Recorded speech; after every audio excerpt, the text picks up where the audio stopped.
¿Podrías mencionar un poco un concepto o noción general sobre dispositivo así Sí, sencillo, digamos?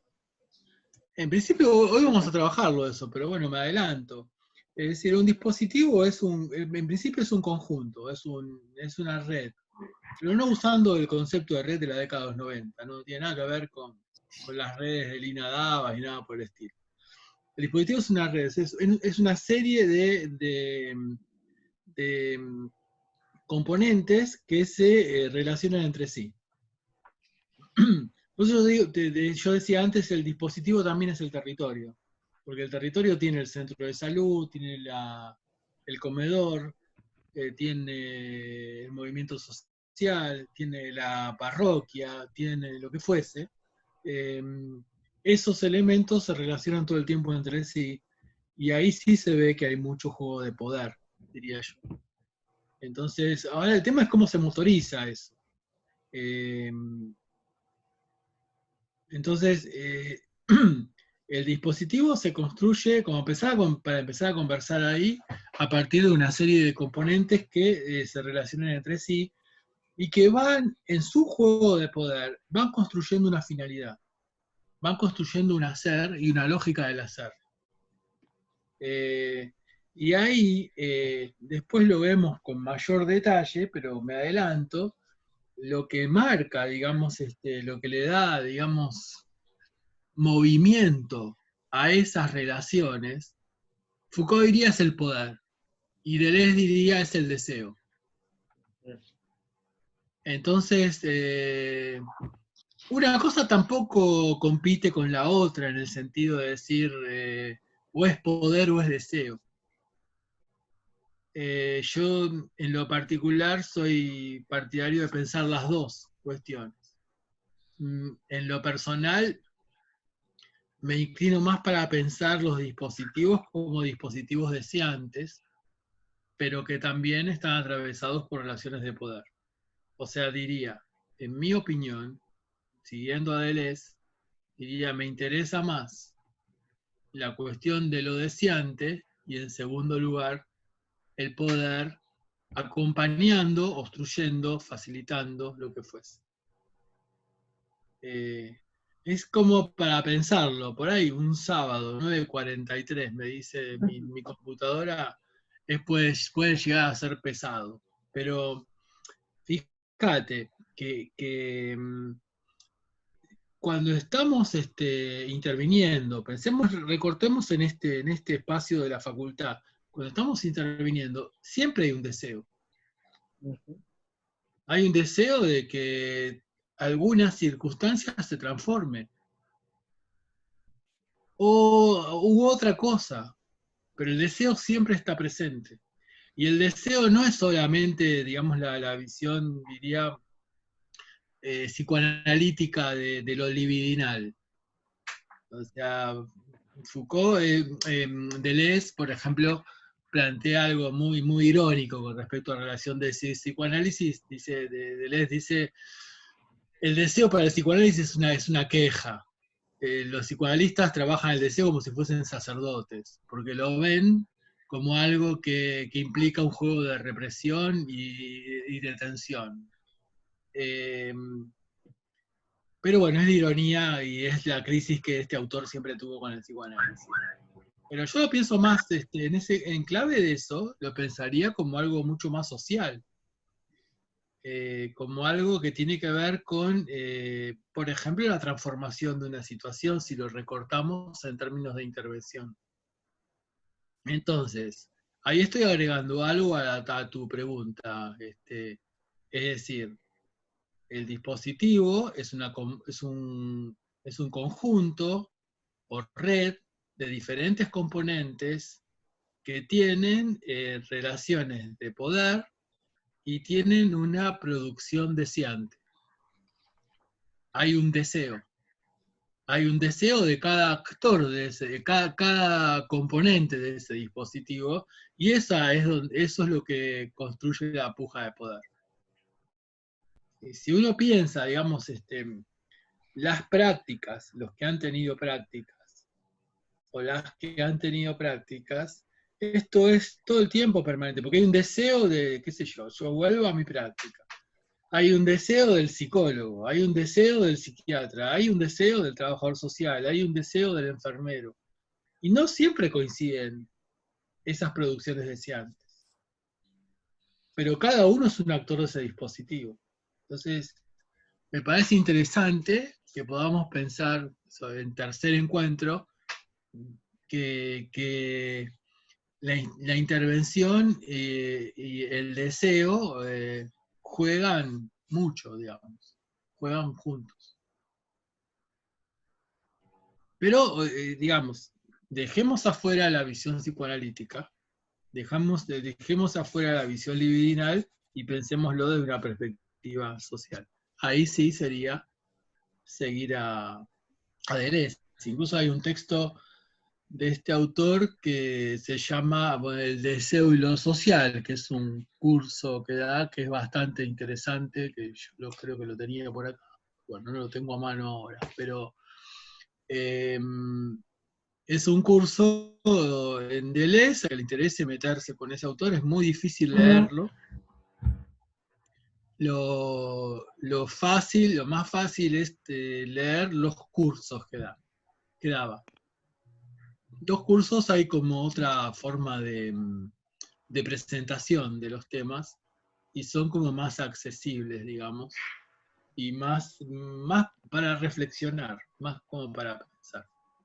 En este libro que se llama Lo social y el deseo, o el deseo y lo social, no me acuerdo, también aparece Félix Guattari, que es otro autor que acompañó mucho a Gilles Deleuze, un autor español que acompañó mucho a Deleuze en un famoso libro muy difícil de la década de los 70 llamado El Antiedipo, que es donde ahí se marca la crítica al psicoanálisis. Pero esos serían otros temas totalmente lejanos a este seminario, pero que bueno, siempre decimos que la materia esta, desde que empezamos, hace bastante tiempo, es una manera de abrir puertas en el sentido de decir, bueno, me interesa tal cosa, bueno, la podría ir a buscar por acá. Eso lo hablamos acá, o lo hablamos por chat, o lo hablamos personalmente.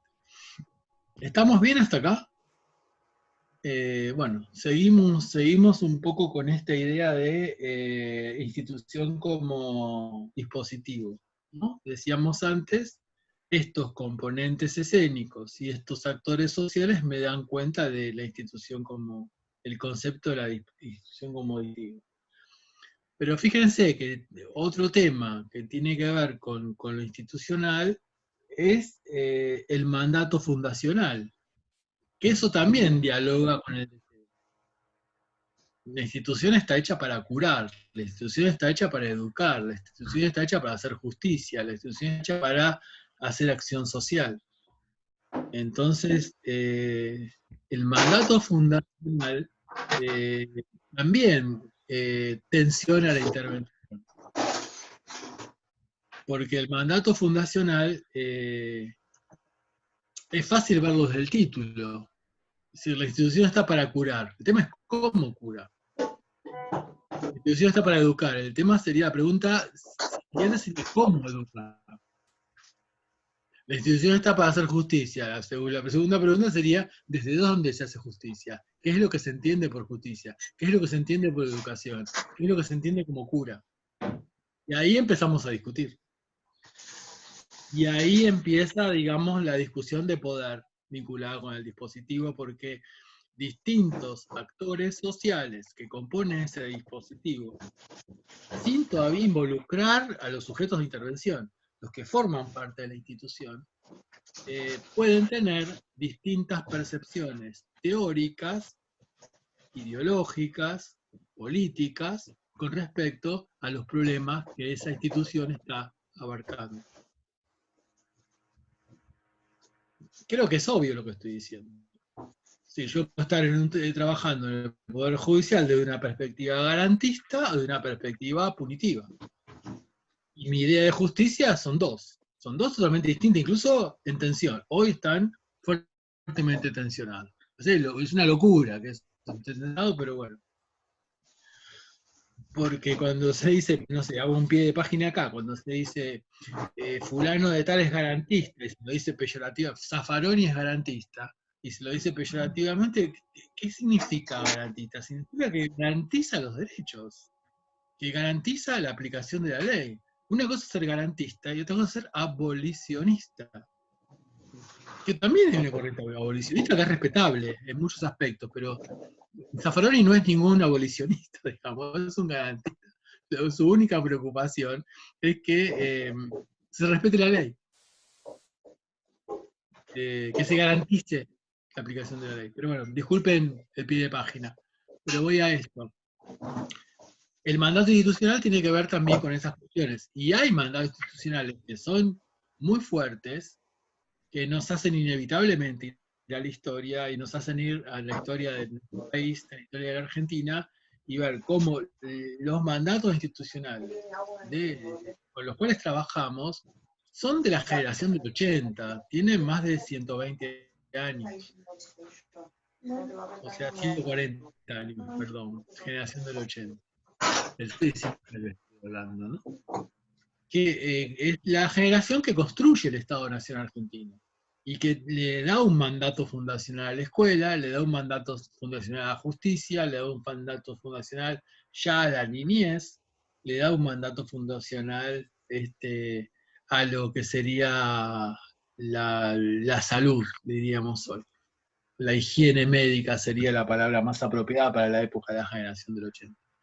Y esas cuestiones, bueno, tensionan. Entonces creo que una pregunta para hacernos frente a las instituciones en las que estamos trabajando, y si estamos haciendo, somos estudiantes, si estamos haciendo nuestra sistematización por nuestra investigación para el trabajo final, para la carrera, me parece que cuando uno trabaja en instituciones, la pregunta acerca del mandato fundacional es como clave. O sea, ¿para qué se hizo esa institución?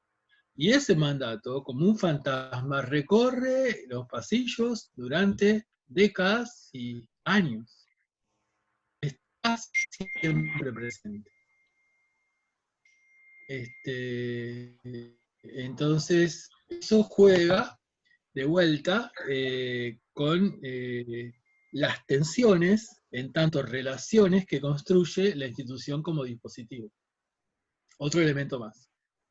Mandato institucional. Ya hablamos de deseo, pero eso lo podemos trabajar un poco más en profundidad. Otro punto que tiene que ver con la institución, con lo institucional, y que tiene que ver con los espacios microsociales, y que tiene que ver con los territorios, con lo territorial es entender esos tres lugares: institución, espacio microsocial, territorio, como lugares de socialización, como espacio de socialización.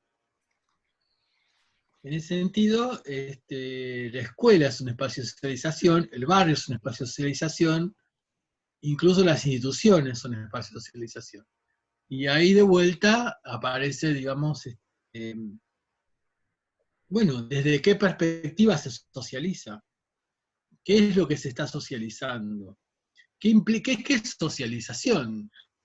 Si socialización implica la construcción de una serie de pautas culturales que construyen códigos de aprobación y sanción, bueno, todo eso no es siempre igual para todo el mundo. Hay como muchas perspectivas para cada una de las cosas que yo mencioné.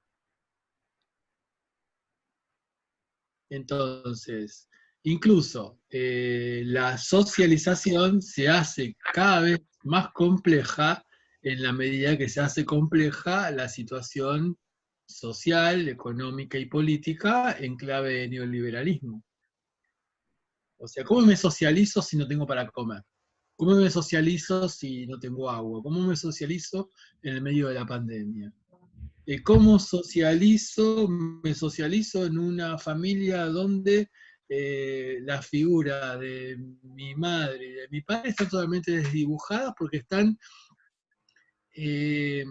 todo el tiempo trabajando en función de la sobrevivencia.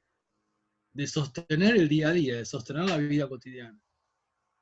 Entonces, socializarme es eso, es vida cotidiana, es puro presente, es no pensar en el futuro. Entonces digo, si analizamos un poco las últimas décadas, yo diría las últimas 5 décadas, para poner un número redondo, de nuestra sociedad, vamos a encontrarnos con fuertes dificultades de socialización.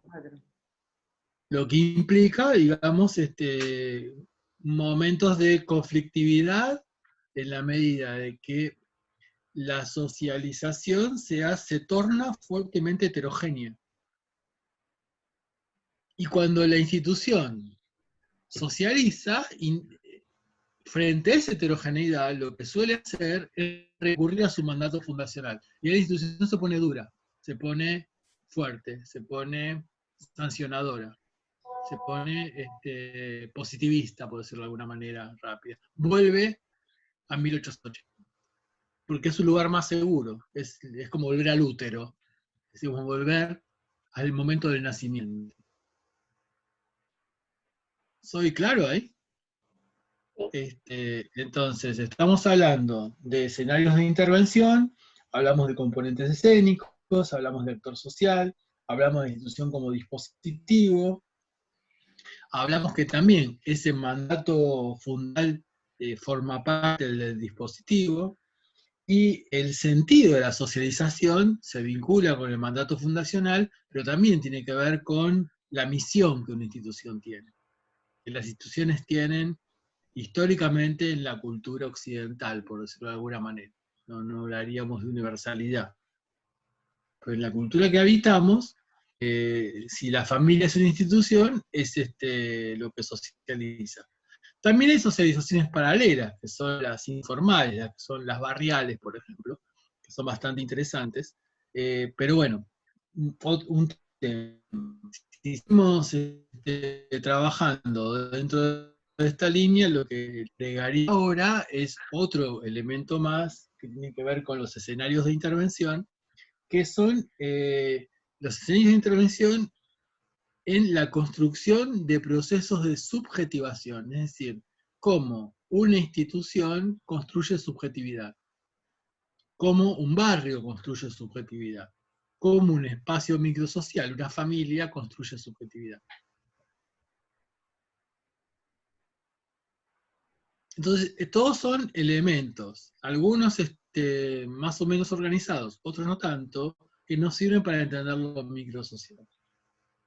Y creemos que nos sirven para entender lo microsocial. Entonces, ¿qué estoy queriendo decir? Es decir, cuando una institución construye desde su deseo, aprovechemos que lo mencionamos, el deseo, y desde su constitución como dispositivo, aprovechemos que mencionamos el concepto de dispositivo, una subjetivación esa subjetivación, ese sujeto que construye, va a tener que ver con estas cosas que estamos nombrando. Y va a utilizar los componentes escénicos, va a utilizar los actores sociales en función de la construcción de estos procesos de subjetivación. ¿Lo ven muy complicado esto? No, si quieren, bien sencillo. La institución construye su sujeto de intervención. No sé, hoy está muy presente Goffman.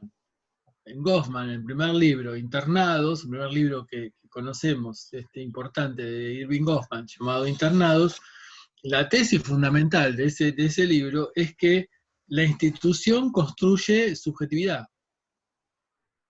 Es decir, que la institución psiquiátrica construye la locura. Dígame si no podemos acordar en eso. Es decir, construye un prototipo, o un estereotipo, perdón, un estereotipo de loco. ¿Y hasta dónde la cárcel no construye su propio estereotipo? Y cumple con ese mandato.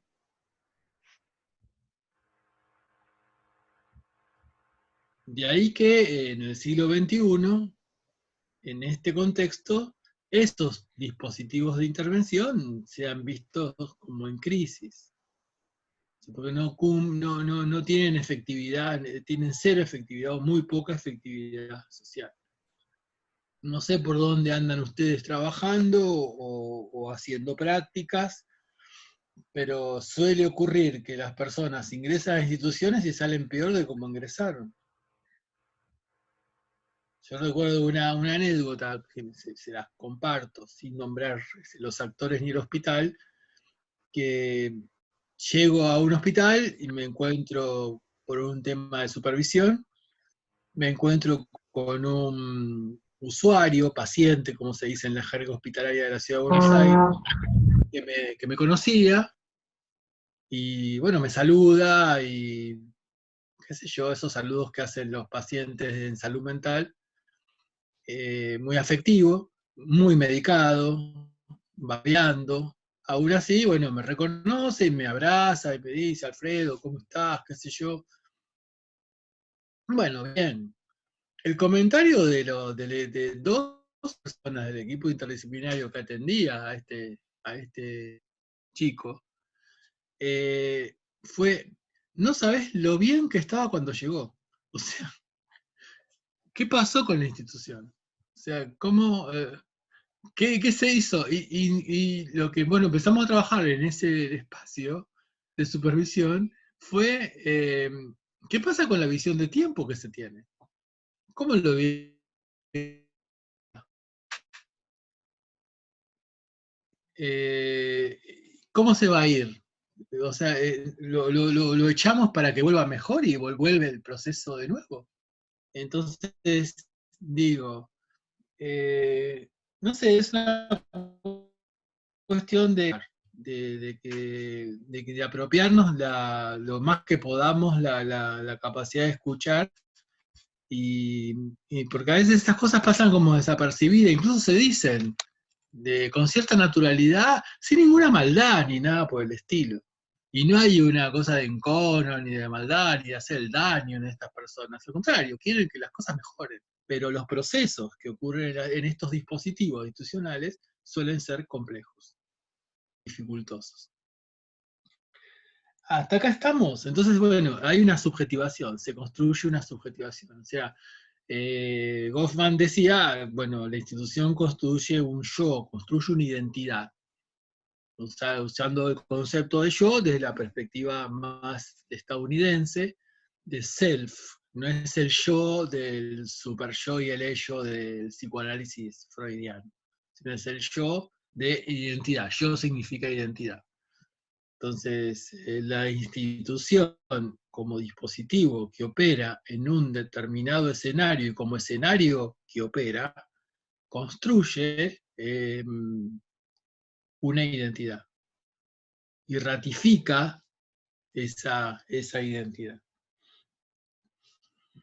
Hasta acá más o menos estamos, ¿no? O sea, hablamos de componentes escénicos, estamos hablando de instituciones, y ¿Tienes una ahora, digamos, pregunta?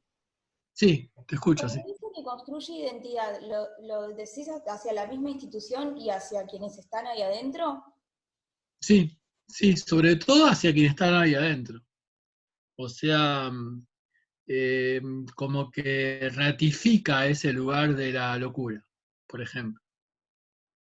Fíjate cómo la cárcel ratifica la identidad del presidiario, por llamarlo de alguna manera, de interno, como se dice en el lenguaje carcelario, desde el punto de vista de los profesionales de la cárcel.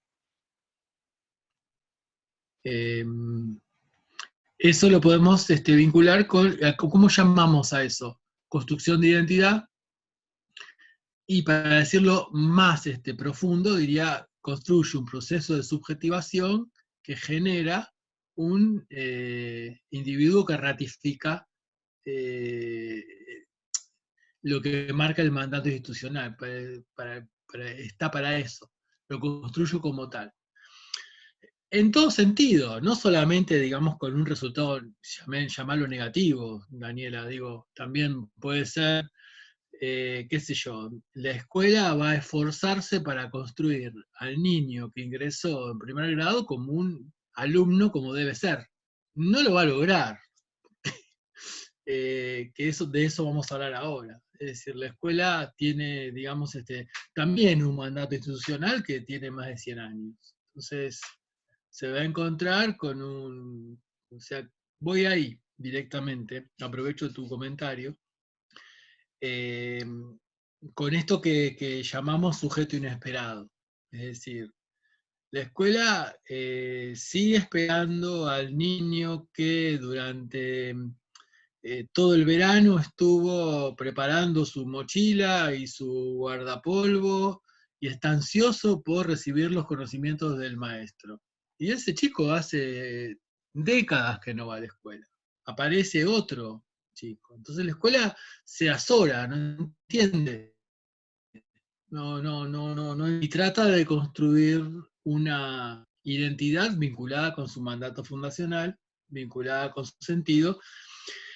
Nunca lo va a lograr, pero se va a parecer un poco a eso, y los que no se parecen van a ser muchas veces medicalizados, excluidos, mandados a los gabinetes, etc. Entonces el problema no está en los chicos, si bien puede haber problemas en los chicos, sino que el problema está en cómo la institución tramita estas transformaciones importantísimas que hubo en las últimas décadas a nivel mundial. Esto es un tema que pasa en todos lados, no pasa solamente en nuestro país.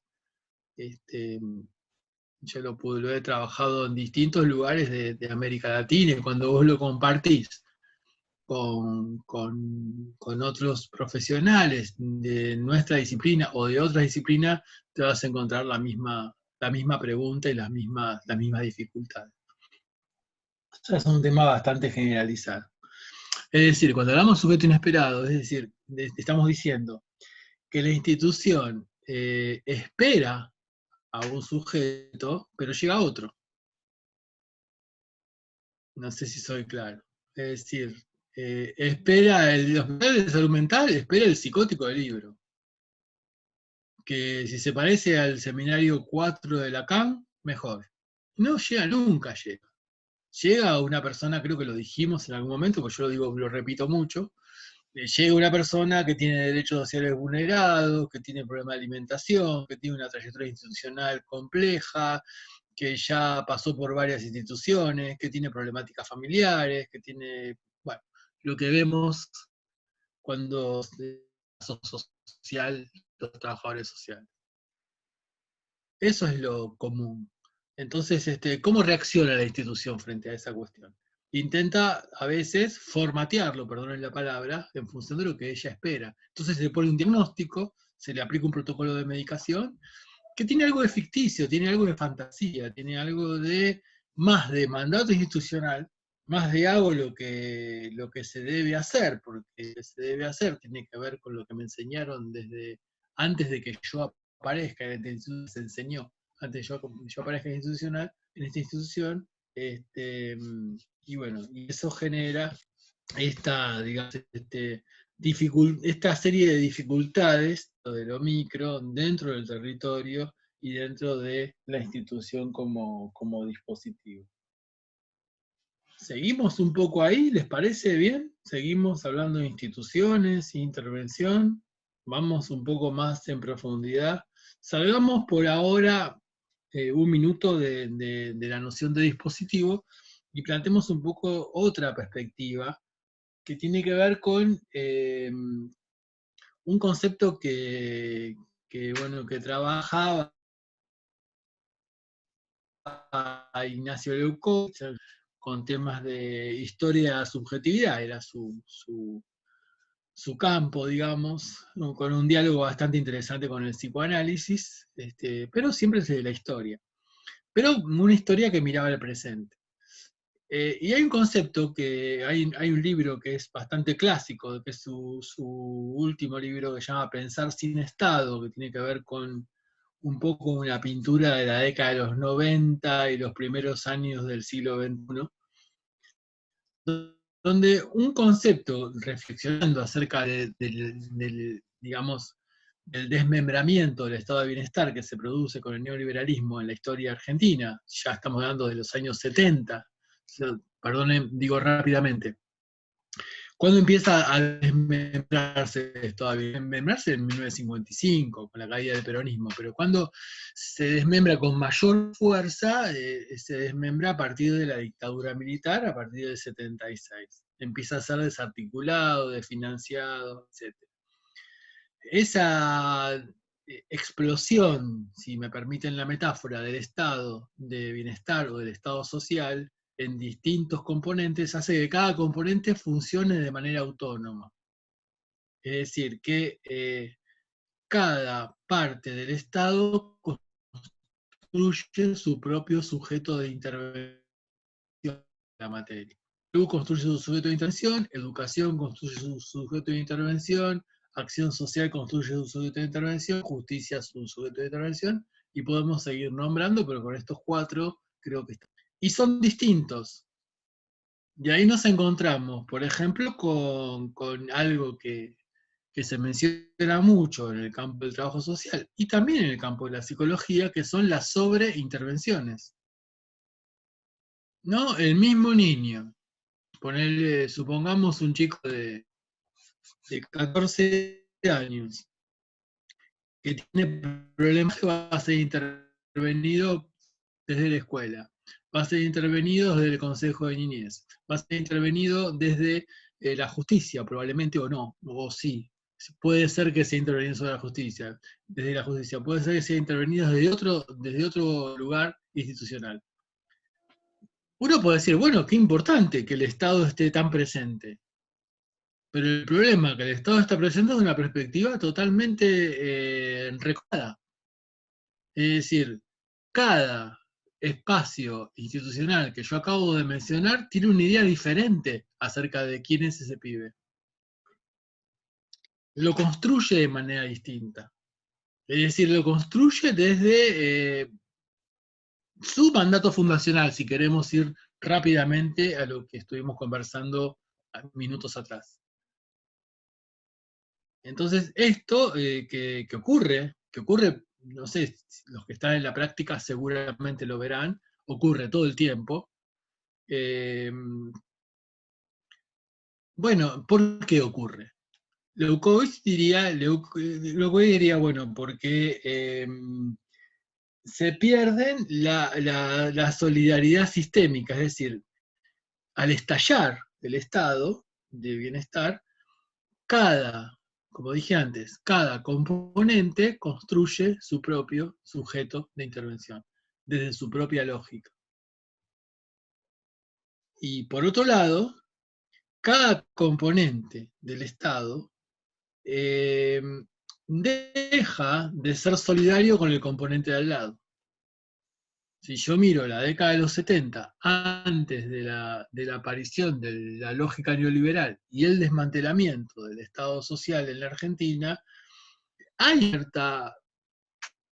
cierta correlación en el sentido de que la familia socializa de una manera, esa socialización está completada por el barrio, esa socialización que producen barrio y familia es coherente con la de la escuela, y es coherente también con la que pueda surgir desde alguna cuestión de salud, desde la lógica que aplicaría el hospital público en ese sentido.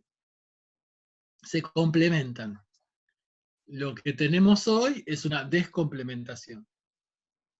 Entonces, por eso, en cada sector estallado de ese estado social, se construye un sujeto que es inesperado para el otro sector.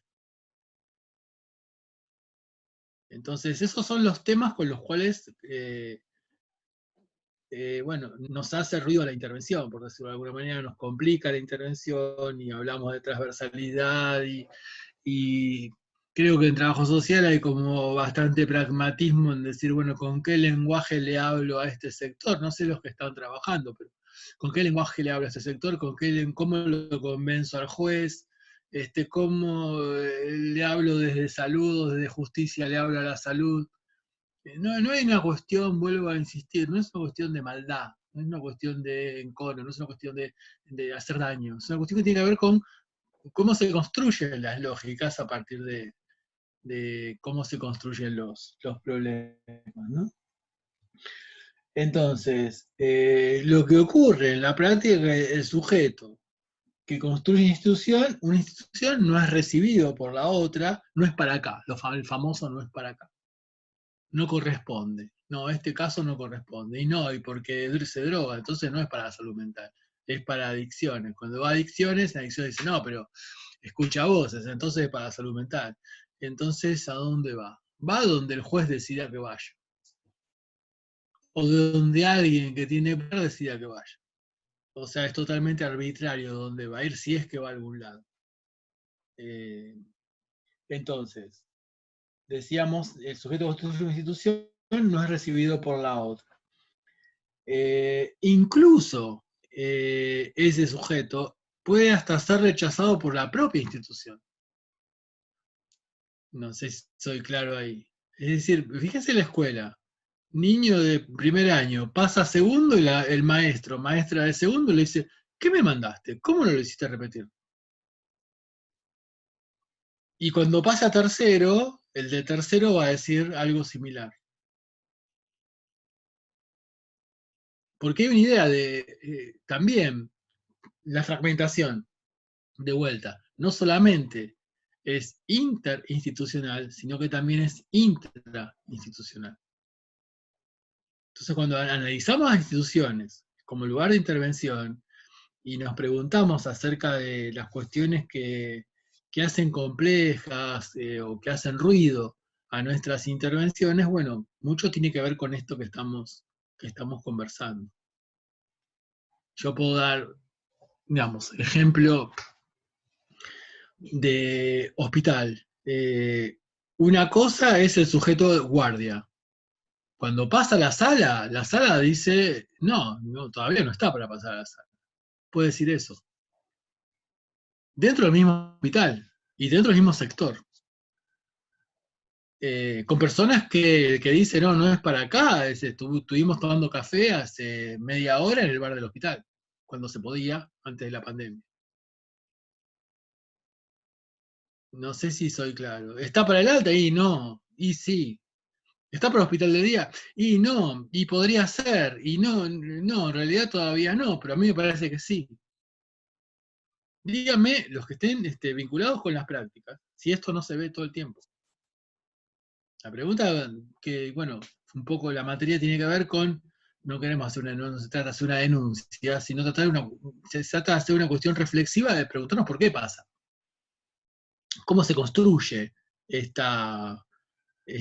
rechazo, por ponerle un nombre rápido? Y bueno, y podemos encontrar algunas coordenadas, por llamar de alguna manera, algunos puntos que den algún tipo de explicación.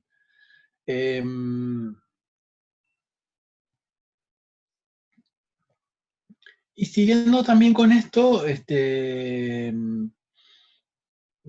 básicamente te podría decir, como para ir cerrando este concepto de institución, plantearía también que tal vez cuando se piensa la institución que habitamos, las instituciones que habitamos, incluso las educativas también, fueron pensadas sin tener en cuenta que la existencia de la exclusión social, la existencia de que hay un afuera metafórico de la sociedad. Es decir, lo máximo